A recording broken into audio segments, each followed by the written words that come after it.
ಮಂಡ್ಯದಲ್ಲಿ ದರ್ಶನ್ ಅಬ್ಬರದ ಪ್ರಚಾರವನ್ನ ಮಾಡ್ತಾ ಇದ್ದಾರೆ. ಮಂಡ್ಯದ ಬೇರೆ ಬೇರೆ ಗ್ರಾಮಗಳಿಗೆ ಹೋಗಿ ಸುಮಾರು 28ಕ್ಕೂ ಹೆಚ್ಚು ಗ್ರಾಮಗಳಿಗೆ ಹೋಗಿ ಇವತ್ತು ಇಡೀ ದಿನ ಅಬ್ಬರದ ಪ್ರಚಾರವನ್ನ ಮಾಡ್ತಾರೆ. ಜೆಡಿಎಸ್ನ ಭದ್ರಕೋಟೆ ಮಂಡ್ಯದಲ್ಲಿ ಇವತ್ತು ದಚ್ಚು ಕಹಳಿಯನ್ನ ಊದ್ತಾ ಇದ್ದಾರೆ. ಗಮನಿಸ್ತಾ ಇದ್ರ ಸಾಕಷ್ಟು ಸಂಖ್ಯೆಯಲ್ಲಿ ಅಭಿಮಾನಿಗಳು ಕೂಡ ಸೇರಿದ್ದಾರೆ. ಕ್ರಮ ಸಂಖ್ಯೆ 20 ಸುಮಲತಾ ಎ ಇದನ್ನ ಎಲ್ಲರೂ ಕೂಡ ಗಮನದಲ್ಲಿ ಇಟ್ಕೊಂಡು ವೋಟ್ ಅನ್ನ ಹಾಕಿ ಏಪ್ರಿಲ್ 18ಕ್ಕೆ ಅಂತ ಹೇಳಿ ಜನರಲ್ಲಿ ಮನವಿಯನ್ನ ಮಾಡ್ತಾ ಇರುವಂತಹ ದೃಶ್ಯಾವಳಿಗಳನ್ನ ನೀವು ಸ್ಕ್ರೀನ್ ಮೇಲೆ ಗಮನಿಸ್ತಾ ಇದ್ದೀರಾ. ಬೇರೆ ಬೇರೆ ಭಾಗಗಳಿಂದ ಬೆಳಗ್ಗೆ 10 ಗಂಟೆಯಿಂದಲೂ ಕೂಡ ಪ್ರಚಾರವನ್ನ ಮಾಡ್ತಾ ಇದ್ದಾರೆ. 12 ಗಂಟೆ ಆಗ್ತಾ ಬಂತು. ಸುಮಾರು ಬೇರೆ ಬೇರೆ ಗ್ರಾಮಗಳಿಗೆ ವಿಸಿಟ್ ಕೊಟ್ಟು ಮತದಾರರ ಬಳಿ ಮನವಿಯನ್ನ ಮಾಡ್ಕೊಳ್ತಾ ಇದ್ದಾರೆ. ಸಾಕಷ್ಟು ರೀತಿಯ ಕನ್ಫ್ಯೂಷನ್ಗಳು ಇದ್ದಾವೆ. ಈ ಕಾರಣಕ್ಕೋಸ್ಕರ ಒತ್ತಿ ಸುಮಲತಾ ಎ ಕ್ರಮ ಸಂಖ್ಯೆ 20 ಇದಕ್ಕೆ ವೋಟ್ ಅನ್ನ ಹಾಕಿ ಅಂತ ಹೇಳಿ ಮನವಿ ಮಾಡ್ತಿದ್ದಾರೆ.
ಇಳಿಬೇಡ ತಿರುಗ್ತೀನಿ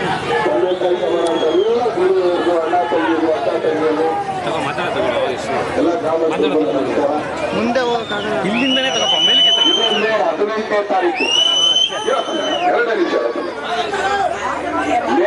ಏಪ್ರಿಲ್ 18ನೇ ತಾರೀಕು ಬರ್ತಿರೋ ಲೋಕಸಭಾ ಚುನಾವಣೆಯಲ್ಲಿ ಅಮ್ಮ ನಿಂತಿದ್ದಾರೆ. ಈ ರೀತಿಗೆ ಆಕ್ಚುಲಿ ಅಪಾರ ಬಂದವ್ರ ಹೆಸರು ಹೇಳ್ಬೇಕು ಅನಿಸ್ತದೆ ಅಂದ್ರೆ ಯಾಕಂದ್ರೆ ತುಂಬಾ ಕನ್ಫ್ಯೂಷನ್ಗಳಿದೆ. ಆದ್ರಿಂದ ಸುಮಲತಾ ಅಂಬರೀಶ್ ಕ್ರಮ ಸಂಖ್ಯೆ 20 ಕರಳೆ ಊದುತ್ತಿರೋ ರೈತ ಈ ಚಿಹ್ನೆಗೆ ತಮ್ಮ ಅತ್ಯಮೂಲ್ಯವಾದ ಮತನ ನೀಡಿ ನಿಮ್ಗೆ ಸೇವೆ ಮಾಡೋದಕ್ಕೆ ಅವಕಾಶ ಮಾಡಿಕೊಡಿ.